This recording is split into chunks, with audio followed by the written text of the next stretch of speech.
మన తొలి వెలుగు ప్రేక్షకులు అందరికీ నమస్తే. ఇంకా ఈ ముచ్చట చెప్పే ముందల నాకు ఒక సాత్రం గుర్తొచ్చిందిలా. ఏంది ఆ సాత్రం అంటే, ఎక్కడ పుట్టగతి లేనోడంట ఇంటికి వచ్చిన సుట్టపావని గుంజులా అయిందంట. సాత్రం ఏది తప్పు చెప్పలే. ఈ ముచ్చటకు నా సాత్రానికి బలసూట్ అవుతుంది. ఈయనే ప్రయత్నం చేయరు, ఎక్కువసేపు ఏం చెప్ప. కట్టుకున్న పెళ్ళాన్ని బేరం పెట్టినట్ట ఒక మోతవారి మొగడు. మోతవారి అంటే మోతవారే, మళ్ళీ ఎప్పుడు బేరం పెట్టినట్టే చేసుకున్న నాడే బేరం పెట్టినట. ఇవాళ పుస్తకం ఇచ్చిండట, పొద్దుగా సరికల బేరం పెట్టినట. బేరం పెట్టి ఫోన్ స్విచ్ ఆఫ్ చేసి పెట్టి కూర్చున్నట. ఎంత పెద్ద మోతవారి చెప్పు రీడిగా. కృష్ణా జిల్లా దగ్గర దగ్గర ముచ్చట. కృష్ణా జిల్లా దగ్గర మల్లవెల్లేమో పొరగాందంట. ఆయన పేరు మధు, అమ్మాయిదేమో బాపులపాడు అంట. బాపులపాడు దగ్గర ఆమె పేరేమో రాజేశ్వరి. వీళ్ళు ప్రేమించుకొని లేచిపోయేసరికి ఎక్కడ పోయారు ఏం కథ అనుకొని అబ్బాయి తల్లిదండ్రులు తోలాడట, అమ్మాయి తల్లిదండ్రులు తోలాడట. దొరకలేదంట. సరే దొరకపోతే ఎక్కడ పోయారు లే అనుకుని వాళ్ళు కూర్చున్నట. ఫోన్ రానే వచ్చిందట. వాళ్ళకి అమ్మాయి వాళ్ళ తల్లిదండ్రులకు ఫోన్ వచ్చిందట. తండ్రికి ఫోన్ చేసి, నేను పలాని మధును మాట్లాడుతున్నా, నీ బిడ్డను లేపకపోయినా ఆయన నేనే. అమ్మాయి కొడుకు ఏడికెళ్ళి ఫోన్ చేస్తున్నారు ఆయన, ఎన్ని రోజులు అయిపోయి మీరు మా అమ్మగారు నా బిడ్డ క్షేమంగా ఉందా అని అడిగినట్టు తండ్రి. నీ బిడ్డ క్షేమంగానే ఉంది, మరి నా బిడ్డ నా కాడికి పంపిరా నాయన అని అడిగినట్టు తండ్రి.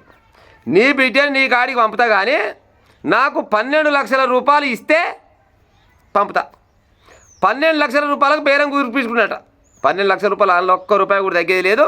12 లక్షల రూపాయలు నీ బిడ్డను తీసుకొని పో అని చెప్పిండట. అని పాడైపో నా బిడ్డకు 12 లక్షల రూపాయలు ఎందుకు రాన్నాడు. నీ బిడ్డ కాదు ఇప్పుడు నా పెళ్ళం. నేను పుస్తకం ఇచ్చినా, ప్రేమించినా, పెళ్లి చేసుకున్నా. ఇవాళ నుంచి నా పెళ్ళం నీ కాడికి రావాలంటే, మీ ఇంటికి రావాలంటే నాకు 12 లక్షల రూపాయలు నాకు కట్నం ఇస్తే నేను నీ బిడ్డను పంపుతా అని చెప్పినట. తల్లి సానసేపు బదలాడినట. సానసేపు బదలాడితే తగ్గనట. సరే నా దగ్గర ఒక 6 లక్షల రూపాయలు ఉన్నారయ్యా, 6 లక్షల రూపాయలు అయితే ఇస్తేందుకు తండ్రి కూడా సిద్ధపడ్డాడంట. చూడు, తండ్రి కూడా తిరిగలడు కాదు. మరి నా బిడ్డను తీసుకుపోయి నాకేట అమ్ముతావు రా అని అడుగుతలేడు. 6 లక్షల రూపాయలు ఇస్తా అని చెప్పిండట. మరి ఈయన మనసులో ఏముందో పాడైపోను. 6 లక్షలు కాదు ఇండియాని ఇస్తా కానీ పాడైపోను, నా బిడ్డ నాకు చాలా అనుకుంటే పాడైపోను. ఆయన 6 లక్షల రూపాయలు ఇస్తానని చెప్పంగానే సరే అన్నాడట. ఫోన్ స్విచ్ ఆఫ్ చేసిండట. ఫోన్ స్విచ్ ఆఫ్ చేయగానే నీ ఏడముండి ఏం కదా అనుకొని ఎన్నిసార్లు కొట్టినా కానీ ఫోన్ స్విచ్ ఆఫ్ వస్తుందట. చక్కగా పోయి పోలీసు వాళ్ళ దగ్గర పోయి కూర్చున్నట. పిల్ల తండ్రి తల్లి వీళ్ళంతా పోయి కూర్చున్నట. సార్ నా బిడ్డని పెళ్లి చేసుకున్నాడు పలానోడు, నన్ను 12 లక్షల రూపాయలు నాకు ఎదురు కట్నం ఇస్తే నా బిడ్డను నాకు పంపుతాంటుంది సార్, ఇది ఎంతవరకు న్యాయం సార్ అంటే ఆ పోలీసు వాళ్ళు ఫోన్ నెంబర్ ఇరంటే పోలీసు వాళ్ళు ఫోన్ కొడితే ఎప్పుడు చూసినా స్విచ్ ఆఫ్ వస్తుందట. చూడు రే, మరి ఇది ఆ మొగడు భార్య ఇద్దరు అంటే ఇప్పుడు ఆ పిల్లగాడు కలిసి ఆడే గేమ్ కావచ్చునా, లేకపోతే పిల్లగాడు ఆడే గేమ్ కావచ్చునా, లేకపోతే భర్త అందుకు పైలు లేకుండా వచ్చునా. లేచిపోతే అప్పుడైనా లేచిపోతారు, 1000-2000 లేకపోతే 10,000 దాకా తీసుకొని పత్తలే కూడా వ్యక్తారు. పెళ్లి చేసుకున్నాక పైలు కావాలి కదా, పైసలు లేనట్టు నేను పాడైపోను. ఎట్ట బతకాలి ఏం కథ అని ఆలోచించినట్టును. జర వాళ్ళ మామ మరి పిల్ల తండ్రి జర ఆర్థికంగా ఉంటే ఉండడేమో పాడైపోను. మరి బ్లాక్ మెయిల్ గిట్ట చేస్తుందా, లేకపోతే పక్కపోయి పిల్ల ఉండి చేపిస్తుందా, అన్ని రకాలుగా ఉంటాయి. ఈ కాలంలో అమ్మాయిలు కూడా అంత ఈజీగా అంత తెలివి తక్కువ ఏం కాదు మయ దగ్గర ఉన్నాయి ఫోన్ చేయరా అని చెప్పినా చెప్తారు. ఆడు భూకరోడు అయితే ఆడు కూడా చేసినా చేస్తాడు. బత్తంకు పహిలేవేమో పాడైపోను.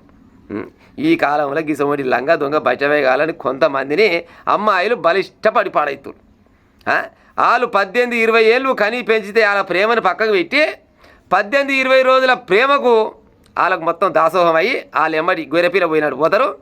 తీరా పెళ్లి చేసుకున్నాక గీ కథలు పడవైతే పాడైపోను. యాడికెళ్ళి తెచ్చిస్తారు రద్దీగా షెడ్యూల్ నీకు మరి 12 లక్షల రూపాయలు.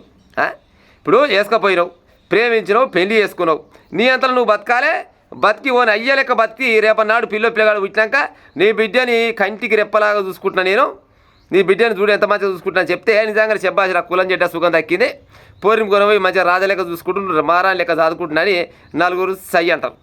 గిసమండి పని చేస్తే నోట్లు ఉంచారు. 12 లక్షల రూపాయలు కన్న తల్లిదండ్రులకే అమ్ముతందుకు చూసిండట ఈ మగడు. ఇక చూడని కథ. కట్టుకున్న పెళ్ళ అని బేరం ఆడిండట. ఎక్కడైనా కృష్ణా జిల్లా మళ్ళీ వెలిగేంద్ర ఆయన మధు, ఆయన పేరు ఫస్ట్ చెప్పే కదా. గిసపోయిన వాళ్ళు ఉన్నారు పాడైపోను. అమ్మాయిలు మా అమ్మగాని చిన్న జాగ్రత్తగా ఉండే ఉపాయం చేయరు, అయినోని కానివని నమ్మే ఉపాయం చేయకురి. ఆడు కష్టం చేస్తలేడా, లేకపోతే చదువుకుండా ఇవాళ కాకుండా ఇక 4 రోజులకైనా పని చేస్తాడా, గీ చూసే ఉపాయం చేయాలి. కానీ ఏం చూస్తలేరు పాడైపోయి. ఈ కాలంలో కొంతమంది అమ్మాయిలు అందరు నటలేను కానీ ఆయన దగ్గర బైక్ ఉందా, సెల్ ఫోన్ ఉందా, సాల్ బ్యాంకులో బ్యాలెన్స్ ఎక్కర్లేదు, ఊళ్ళో ఇల్లు ఎక్కర్లేదు, అడవిలో భూమి ఎక్కర్లేదు, ఏది ఎక్కర్లేదు. ఆడు ఏదో పాడైపోయిన ఇన్స్టాగ్రామ్లో 2-3 రకాలుగా పోస్టులు పెట్టినట్టే తల్లి మొనగాని పోస్ట్ పెట్టిండే ఈడు మంచోడు నటు పోరగాడు. లంగా దొంగ బయటవేయగాలు చాలా మంది అలిగిరి పాడైపోను. వాళ్ళ మైకంలో పడి బంగారం లాంటి జీవితాన్ని నాశనం చేసుకునే ఉపాయం చేసుకోకరి మా అమ్మగాని ఓ అమ్మలారా.